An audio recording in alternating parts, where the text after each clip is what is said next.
Welcome back to Composition and its Allies. My name is Barney. I'm a classical composer, and this is a channel for composers as well as performers that are interested in composition. French harmony exercises is for anyone who wants to go back to basics. I had to move to Paris, France. I stayed there for 5 years to properly learn harmony. Thanks to this training, I was able to reorchestrate my first symphony, help with an wave orchestra. I was also able to compose my first fugue, Le Visage Odieux for men's chorus, all without a teacher after 8 or 10 years of just constant struggle. In today's episode, I want to share with you some of the many problems with the American approach to teaching harmony and show you why the French method is so much better. Let's begin. So when it comes to composition, America is excellent composition itself. So it's very composition-centric. If you get into a conservatory program or college program or something equivalent, it'll be focused on producing. You'll get performances of your work. You'll have, a couple of times a year, there'll be concerts, there'll be chamber opportunities, and it's all facilitated so that you get performances and you get that direct experience. So though there are many problems with the technique aspect, that is something amazing that America has to offer, and I'm still have no regrets, even though from a technique aspect, there was a lot that was not in my training. All right, so let's talk about music theory. So in France, we have écriture musicale. I won't go over all the details, but basically you're writing above and below, you're doing real training. And the beauty in France is you have many options for harmony teachers. So in France, like my first harmony teacher, that was his only job. He taught harmony. Like there's such a demand for harmony that you can get that like specialized knowledge, okay? So what this means is there's a high standard, okay? They've figured out how to properly do it. It's been vetted for maybe several centuries at this point. I don't know how long, but it's very easy to find a good teacher. And even if you don't have a good teacher, it's all about the corrections. Ideally, you want a good teacher, someone who's patient, who can explain, but it's really in the corrections. So music theory in America is very intellectual. Okay, it's very much focused on naming things, labeling things, identifying things. So definitely from an academic standpoint, I could understand you want objective measures like AI could do it, right? You could have a multiple choice quiz because it's based on intellectual knowledge that can be easy to verify. But unfortunately, if you try to do orchestration or fugue, or maybe even just composition itself, you will find that this does not lead to any sort of liberation. I would say it's not a hands-on training at all. So you have composers that can analyze, Schubert and Schumann, talk about the form, and that's great, but they can't write that stuff. Okay, they can't even hear like some basic progressions they could hear, but something a little more complex they definitely can't hear. The last thing I want to say about music theory is there are many defects, but I think one big one is a lack of awareness of doublings. So training in harmony is not just looking at, okay, these are the chord progressions. You have to also be able to hear what you want. So when you orchestrate, which notes of the chord are you going to double? Are you doubling the fifth? Are you doubling the root? Also, when you get to fugue. So now let's talk about the Bach chorales, all right? And before I vehemently criticize how the Bach chorales are taught in America, I have to acknowledge the reality on the ground. The reality on the ground is harmony is not an official class in most conservatories in America or college music programs in America. Maybe there are certain, but even those where there technically may be a harmony class on paper, it's probably more intellectual. It's not really hands-on training as we do in France. So because of this, harmony is not going to be officially part of your studies. So if you do have a harmony course or teacher teaches it, the professor teaches it, it's probably done in their spare time. They're probably not paid to really do it, so that's kind of a burden on their time. Maybe it'll be integrated a little bit into your composition lesson, but it really is not what they're there to do. So when I give all these criticisms, ultimately we can always make the excuse, well, it's not officially their job. But that doesn't last forever. One of the problems with that, of course, is there's no formal checkups. So you may have some kind of harmony, after a composition seminar, maybe they'll do something or it'll be something informal, but you don't have that weekly pressure when you have a lesson. So for example, my first year in France, I had 2 lessons a week in harmony because I was diabolical. I was like, I need to master this. Like I was crazy. Okay. And hey, it worked. It got me up to speed very quickly, though there was a lot of nettoyage, French would say cleanup I had to do later because I went a little bit too fast and missed certain details, but I was able to get it over time. Later, I only had one harmony teacher at a time, but then later I had 2 harmony teachers again, and one was focused on Renaud and one was focused on Chalon. So Chalon is what I recommend for Americans. I've talked about it, I think, in the most essential information, whether the most recent kind of informational tutorial I did for this channel for French harmony exercises. The Chalon is just chords, chords, chords, chords, chords, just learning voicing. Very good, especially for middle voices too, because we often miss them. Just really gets clean voice leading, gets you to hear the soprano, gets you to hear the modulate. Like, it's amazing, but it is not very musical, shall we say, because it's just function, function, function, which is what most Americans need. But there's also the Renault, which is like a musical puzzle. It is obscenely difficult. I don't think it's anyone really gets all the exercises, but it's meant to just like break your brain apart and kind of expand what you're capable of thinking. So maybe one day we will do a Renault on this channel, but we need people to get up to speed just with the basic French harmony method, which is why I emphasize the Chalon. But I bring this to your attention because I'm showing you in France, not only did I get harmony, but I had two different methods. Now, I think the Bach chorales are very, very difficult. In France, you wouldn't do Bach chorales until minimum 3 or 4 or 5 years into your formal training in écriture musicale, which includes harmony, fugue, counterpoint, etc. I think that Bach chorales are great, especially for fugue, because in Bach chorales, he goes through the keys that you like to go through in a fugue. So there are 6 closely related keys. If we're in C major, we have C major, of course, and A minor, it's replacement. Or we have the key of the dominant, in which we add a sharp or take away a flat in certain cases, which is G major, or its replacement, which is going to be E minor. Or we go down a circle of fifths, and if we're in, let's say in C major, we may go to the subdominant, the key of the subdominant, which is F major, which has one flat, or its replacement, which is D minor. So the beauty of Bach chorales is, no, it doesn't go to every single key in every single chorale, but he goes through some of these keys, and it kind of a little bit is a microcosm of the keys that you go through in a fugue, because if you ever try to study fugue directly through Bach fugues, it's hard because there's the counterpoint, you have to stay the harmony, there's so much going on. So for preparation for fugue, I actually would recommend studying the Bach chorales. Now let's talk about how American teachers present the chorales. And I just want to mention one thing I forgot to mention in the last section I just did, is just so you know, the chorales are not independent pieces. They come from larger works. They're usually from his cantatas, his oratorios, or his masses. Okay, these are choral works, of course. So even though you'll probably get a book that has all the chorales, those are like arbitrarily taken out from their real context, just so you know. So let's talk about how American teachers present the chorales. So I think a big issue is they don't explain strategy, okay? Now, with the caveat, I have to say that many times this is not their main job, what they're supposed to be doing, and they're just trying to do it in their spare time because they recognize that you do need it. So we can't, I can't be too critical of it, but I also can be critical because there are structural things you can do to improve your program, like bring in real harmony courses. So what they might do is tell you to look at the bass for a Bach chorale, have you copy down the bass. But I mean, this is the minor thing. Obviously, when you copy down the bass, you don't want to look at a soprano. So you probably copy down and like, oh, I can't look at a soprano, but whatever. So they'll tell you to look for the bass and just get the exercise. Okay, so in France, first of all, like I said, Bach chorales come much later, but by this point, when you would be doing a Bach chorale, your impulse when you're given the bass, the figured bass, is you look for a soprano.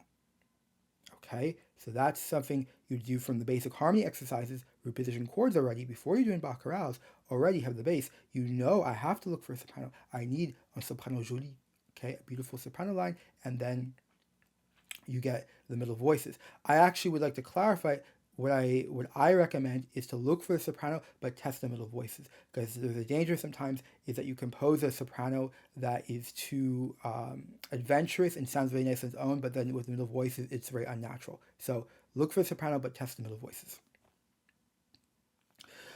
Likewise, when you are given the soprano, the teacher gives you a soprano, which is what Bach had. He had this chance to the soprano.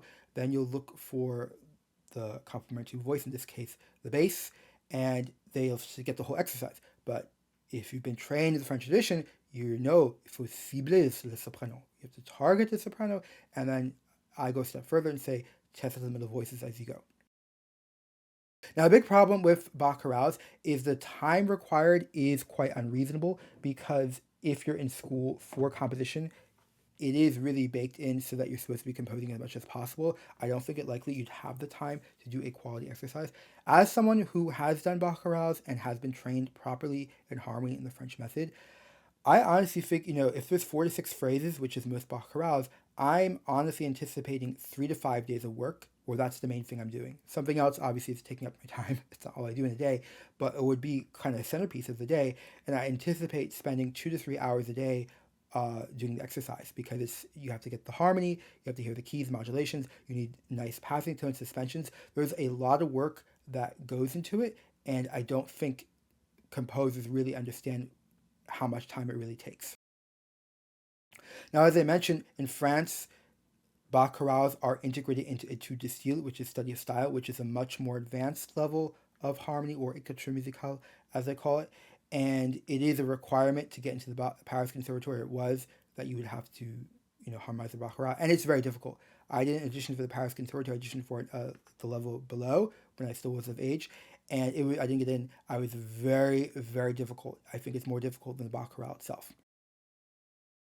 All right, so let's talk about the difficulty of the chorales themselves. And just as a reminder, in part 2 of this video, I will show you an actual Bach chorale, and I'll show you directly like what I'm talking about. So right now, I just want to focus, give you a chemin, can we say, kind of show you a pathway of many problems, and then I'll present them so that you can take action later.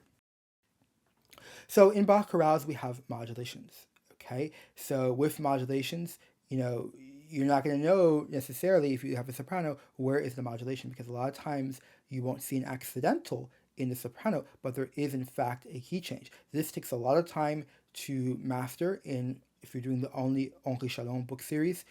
He doesn't bring it until book 2. So you've already done root position, first inversion, second inversion, and at this point maybe you've done 70 exercises. I don't know how many you've done, but it's quite a lot, and you don't even get to modulations until book 2. So trying to do this out of the blue when you haven't had any training is unreasonably ambitious.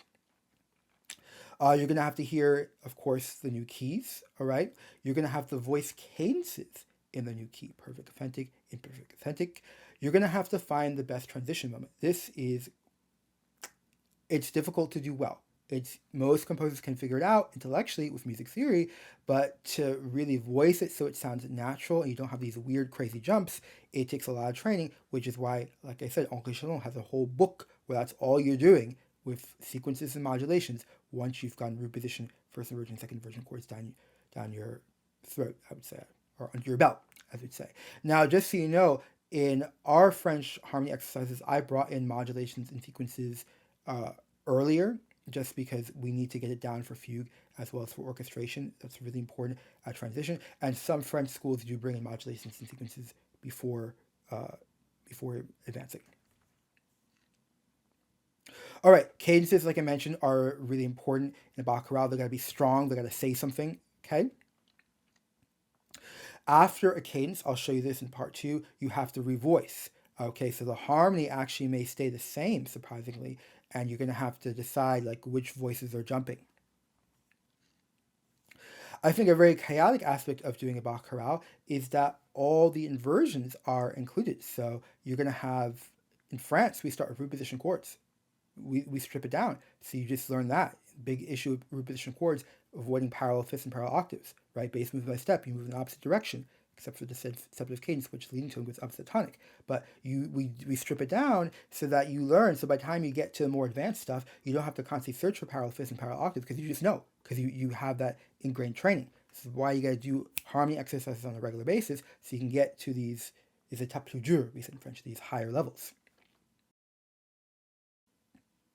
So we're going to start root position chords in France, then we bring in first inversion, then we bring in second inversion, okay? Then we bring in modulations and sequences, or they might be get integrated earlier on, as I'm doing, okay? Then we get to the dominant 7. Dominant 7, a lot of work, just a lot. It's not, I wouldn't say it's that difficult, but il y a beaucoup de cas in French. That means there's many different cases. Now with the dominant 7th, we have traditional use and non-traditional use. So the traditional use is, functioning as a dominant to tonic relationship, and non-traditional use is going to be like for modulations. This portion I think is very French. Okay, I wouldn't say it's universal harmony because there's a lot of like stuff that's definitely coming out of Fauré and Ravel and Debussy, definitely Fauré, huge influence in France, the tradition of Fauré's music.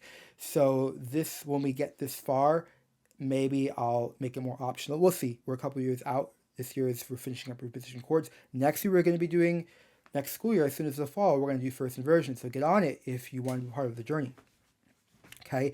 Then after we do, after dominant seventh chords, which is all of book 3 in the All Echelon series, then we're doing what's called septième de différentes espèces. Okay, that means all the seventh chords that weren't the dominant 7, because the dominant 7 has a very specific function, and then you just learn all the other ones, of course, in all different keys. So that becomes, it's not that difficult, but it's just about practice makes perfect. Then we get to the ninth chords, which is book 5. Okay, so septième de différentes espèces is book 4, and then book 5 is ninth chords. Now Bach doesn't have ninth chords. However, he does have fully diminished seventh chords. And in the French tradition, these chords are considered ninth chords sans fondamental, meaning a ninth chord without the root. Now, I think this made it much easier for me to voice these chords and understand harmony. I do think it is valid to say there are other ways to understand the fully diminished seventh chords by given the fact that it entered the classical literature before the ninth chord. So I think there is a reasonable person can say, I don't know if I agree with this interpretation, but it is one way to think of ninth chords that makes them much easier. Okay, so it's son fondamental, meaning there's no root is present, and Bach definitely has them in these chorales. If you want more information on just like the general way that the French program is structured for harmony or écriture musicale, then watch that recent tutorial I did, an information tutorial called, I think it's called the Essential Information or something like that. But nevertheless, I bring this to your attention because this is a lot that is already inside a Bach chorale that if you haven't separately done the training, like I mean, c'est pas gérable, we said in French, it's just not manageable, okay?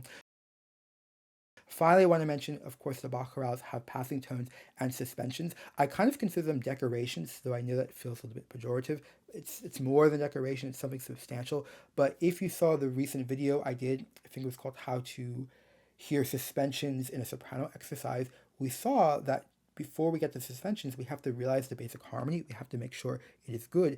And then we start listening for the suspensions. So you can only imagine that if you're trying to do a Bach chorale, and that's your first attempt at really doing hands-on harmony, I mean, this is way too much to take on in one exercise.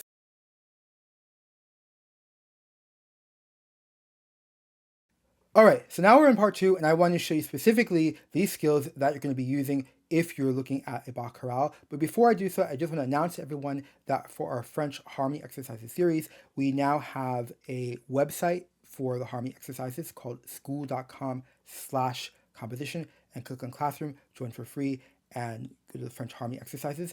I now have guided tutorials and study at your own pace tutorials. The guided tutorials, I walk you through the steps to realizing the exercise, okay, almost like a teacher, but without a teacher. And these will be paid, but I have made the first part of the lesson, I think there's 4 lessons for the first one, I made it free so you can test it out and see if you actually like this learning style. Otherwise, I have the study guide, which is free, and I tell you what the homework is, and then the next paper you'll have the answer, and you'll just have to study at your own. It will take time, of course, to learn, but it's another way that you can get better at harmony.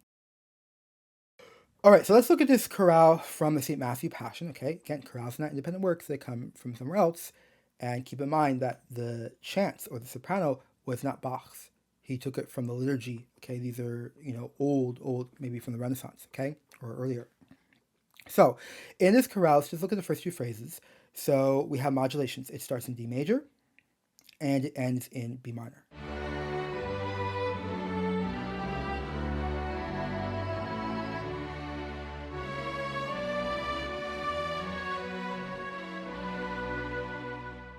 So in this chorale, we'll look at the first 2 phrases. So we notice that the first phrase is in D major, and the second phrase ends in B minor.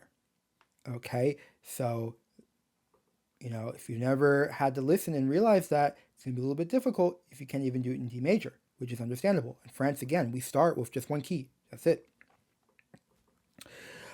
Then we have the cadences. So in D major, we have a 2-6-5. Okay, what that means is a 2 chord. Okay, but the third is in the bass, and there's 4 notes to the chord. And we have an 2-6-5 to 5-1. It's an imperfect authentic cadence because we have the third and a soprano.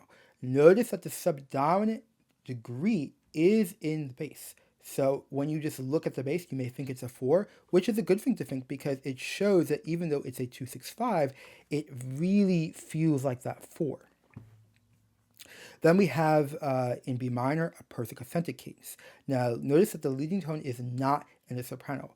I have a professional level shorts series on my website called Cadences for Root Position Chords. It's subtitled and I really explain just everything you really need to know for the essential cadences for root position chords. But in one of the shorts, I explain how in Bach, his perfect authentic cadences are a little bit different. But in French harmony exercises, we're always going to place the leading tone in the soprano. Notice as well that we get an incomplete chord. Nothing wrong with that, for real music. Okay, this is real music, but in harmony, French harmony, we're trying to learn just a certain cadre, it's in French, just certain rules, regulations, so that we can master the basics, and then when you do your own music, it's whatever you want. Let's look at the modulation itself. So we have a D major chord because we end in D major, but notice we quickly go to B minor. So that D major chord is actually the 3 of B minor, it's the relative, okay? And then we go to a 5 plus 6 and then a 1. So 5 plus 6, I don't know how to translate this yet. I haven't needed to, but probably within the coming years, I will have to figure out translation when we get to dominant 7th chords, but we're not there just yet. But a 5 plus 6 is plus 6, I guess you would say. So in French harmony notation, when we have dominant 7th chords and beyond, we indicate the presence of the leading tone but above the bass with a plus sign. Okay, so a 5 plus 6, I don't like how it sounds in English. A 5 plus 6, that means the leading tone is a 6 above the bass. And this particular, which is a second inversion chord, it's always very ambiguous how to use it. It's often basically only used as a passing chord. And in fact, if you look at the bass line, Bach does D, C sharp, B. So yes, it is functioning as a passing chord. But can you just imagine if you've never had any experience voicing chords, doing basic progressions, even doing just root position?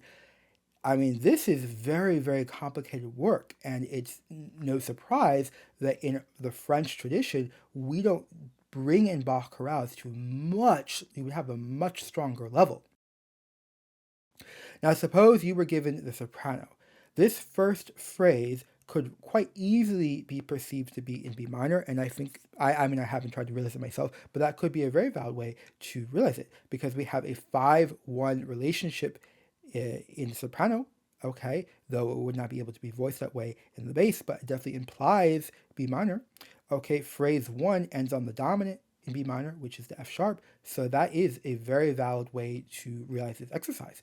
All right, notice in measure 3, we have 2 Ds in a row in the soprano. So it's not difficult, but when you have exercises, that raises a lot of questions. Well, is it probably not going to be the same harmony 2 times in a row? So which harmony do I use first? Like, it takes time. But you'll notice that Bach actually harmonized it as 2 beats. So that may not be in your thinking process to have that souplesse in French, have that subtlety to be able to continue the harmony. Let's talk about revoicing the same harmony. So measure 7 to measure 8, notice that we have the same chord, okay, but we revoiced it, okay, and the function's changing. He's taking away an accidental. Then in measure 10, notice the soprano leaps a 4th, okay, but the harmony doesn't change. So when you just look at the soprano line, you may assume that the harmony changed, and you don't consider that, in fact, it is the same harmony. Now, this brings us to something we haven't talked about this channel because it hasn't been the appropriate time yet, but maybe the time is coming sooner. And there are rules for direct fifths and direct octaves, which we haven't really talked about. In general, you do not want to get to an octave, leap to an octave in the same direction. But you will find when revoicing chords in the same harmony, the ear is much more susceptible, and you'll have fifths, jumping to a 5th and stuff like that because it's on the same harmony. I would like to do some kind of a full short, I don't know about a full lesson on this, but it hasn't been the right moment. But when the moment arrives, you'll see it. So let's talk about French harmony exercises, okay? So we have our rules for root position chords. That is up on School, all right? And there are three parts. Part A is the absolute rules, most important, then general rules, and part C is exceptions. In the exceptions, I have an exception to the rule that you have to change the chord for every note of the exercise. And in that section, I say that when you have arpeggios in the soprano, okay, that's an indication that maybe you can sing the same harmony, or an octave leap in the bass. That's something expressive, but the other voices will stay in the same elevation probably, or the harmony at the very least will stay the same. Now, in addition to that, what we can see in Bach chorale is that you can also change, you can also keep the same harmony when you're revoicing after a cadence. Now, this situation hasn't emerged yet in the French harmony exercises. I haven't seen it in any of the French harmony books. I will think about it. Maybe it's something I want to integrate it into our studies just so you can be better ready for fugue and orchestration. I'll think about it, but I don't think it's really urgent at the moment. However, if you remember an exercise I had from last semester that was in D minor exercise, you'll remember that I had arpeggios in the soprano. And one of the things that exercise was teaching you was how to hear the same harmony and how to revoice the same harmony. So this is something definitely to pay attention to, because it's not just the harmony changes for every beat, but sometimes you have to be able to hear, when is actually there no change of harmony. I want to wrap it up now and give some final remarks about the problems with the American method of teaching harmony. And as a reminder, with the Bach chorales, it has been my impression that most of the time the teacher is just doing it in their spare time. It's not meant to be at the same level as their other teaching, so we can't forget about that. But at the same time, college is very expensive, and you can definitely spend some time on pour réfléchir. You can think about it so that your program actually prepares students to be, good at orchestration and fugue, which would come from hands-on training in harmony. So, other problems I see with this method is that there's no official solution. So many times the teacher is going to have the Bach chorale in front of them and look at the response and compare your solution to their solution, to Bach's solution. This is not fair because Bach himself, voiced his chorales differently. He took the same chant and voiced it in different ways. Another problem with this is I think there's just many valid ways to voice the same chant. Okay, I don't think there's only one or two ways. There are different ways. All right, and I think even more egregious is I think most American professors who went through American training, they just don't have the level to be able to think beyond Bach. So if they have Bach, maybe they can look at it and compare yours to his and make arbitrary, like, oh, you should this, should that. But I think a really good teacher or a good professor who actually is trained in, harmony would be able to look at yours and see if it works independent of Bach, as long as it sounds in the right style. So to summarize, the biggest problems I see with the American method of teaching harmony is that there's way too much time that is required to actually do a good Bach chorale. Okay, you gotta expect several weeks, okay, minimum, as often isn't communicated. Okay, there is a lack of a clear solution, and more importantly, professors that are actually capable of seeing the multiple legitimate solutions that you may come up with. But the most egregious of them all is it's unlikely you would have a very good solution because there are too many skills integrated into a Bach chorale, evidenced by the fact that in harmony in the French tradition, we don't bring chorales until like 5 or 7 years into your training. I hope you're able to see why the American method of teaching harmony is so unreasonable and why the French method is so much better and so much simpler. If you'd like to start doing exercises for harmony in French style, they're up on school.com/composition. Click on classroom. Thank you for watching. Have a good day.